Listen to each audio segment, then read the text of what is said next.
자, 교과서 이제 111쪽으로 넘어갑니다. 우리 쭉 넘어가서 근현대사 쪽으로 넘어가겠습니다. 자, 저번에 우리가 흥선대원군 얘기를 했는데 흥선대원군 때 우리의 대외 정책을 좀 이어서 하도록 할게요. 저번 시간에 우리가 흥선대원군 할 때는 내부에서 흥선대원군이 했던 얘기를 했었고, 흥선대원군 당시에 대외 정책입니다.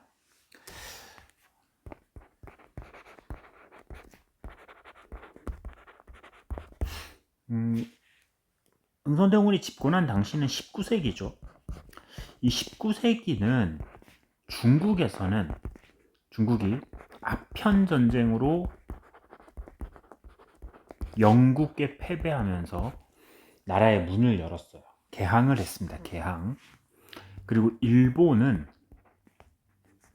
미국에게 패배하면서 미일 화친조약,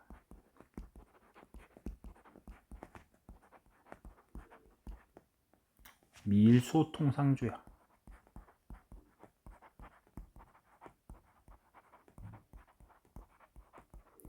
이런 걸 체결하고서는 역시 나라의 문을 열은 상태였습니다. 자, 이처럼 우리 조선 주변에 있던 두 나라가 나라를 개항을 한 상태지. 조선 역시도 조선 주변으로 이양선이라고 하는 배들이 다가옵니다. 이양선은 우리 조선이 흔히 알던 배랑 완전 모습이 다른 배를 뜻하는 거예요. 서양 선박인 이양선이 나타나서 통상을 요구하고 우리나라 해안을 불법으로 측량을 하고 시비를 거는 거죠. 점점 해안 측량 뭐 이런 것들을 합니다. 그런데 당시 우리나라의 집권자였던 흥선대원군 전부터 물론 이양선은 나타나 있었습니다. 근데 흥선대원군이 집권하면서 이 사람은 서양 세력을 배척합니다. 흥선대원군의 서양에 대한 배척, 이거를 통상수교 거부 정책 이렇게 부르기도 해요. 자, 그 순서대로 좀 보도록 할게요. 처음부터 흥선대원군이 뭐 완전히 서양 세력을 막 죽이고 이런 건 아니었어요. 근데 어떤 일이 있었냐면은 병인 박해라고 해서 흥선대원군 당시에 러시아가 남하를 하니까 흥선대원군이 프랑스 선교사들을 불러서 야, 프랑스 너네가 좀 도와주라. 너네 선교사들 너네 본국 가서 좀 도와주라 해라 조선을. 그래서 러시아 견제를 하자. 근데 이게 실패합니다. 선교사들이 거절해요. 그 선교사들은 가톨릭을 전문하러 온 거죠. 그러자 흥선대원군이 화가 나서 프랑스 선교사들을 대규모로 죽여버리는 병인 박해가 일어납니다. 1866년이에요. 자, 그러니까 프랑스가 이제 쳐들어오는 거죠. 프랑스가 군대를 끌고 조선에 쳐들어옵니다. 그런데 그 프랑스의 침입 전에 평양에서 미국의 배인 제너럴 셔먼호라는 배가 평양에 왔다가 불타는 사건이 벌어집니다. 병인양요가 일어나기 전에 미국의 상선이었던 제너럴 셔먼호가 그 평양에 있는 강인 대동강을 거슬러 올라와서 조선의 통상을 요구하다가 당시 이거를 조선 사람들이 가만 안 있고 이걸 불태워버립니다. 당시 박규수라는 사람이 평양 감사인데 이 사람이 이거를 공격을 해서 불살라 버렸습니다. 자, 그리고 나서 프랑스가 쳐들어와요. 그러니까 프랑스는 이때부터 쳐들어올 준비를 했는데 바로 오는 거 아니잖아. 바로 오는 거 아니고 군대를 끌고 오는 준비해서 오는 동안 제너럴 셔먼호 사건이 있고 그 다음에 프랑스의 복수전인 병인 양요가 일어납니다.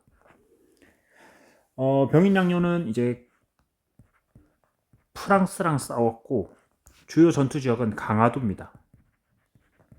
자, 아까 요거는 평양이라고 했죠. 강화도에서 붙었습니다. 처음에 프랑스가 뭐 강화부를 점령하고 막 했으나 조선에서 반격을 시작해요. 특히 그 한성근이라는 사람이 이끄는 부대가 문수산성에서 싸웠고, 그리고 양헌수는 정족산성,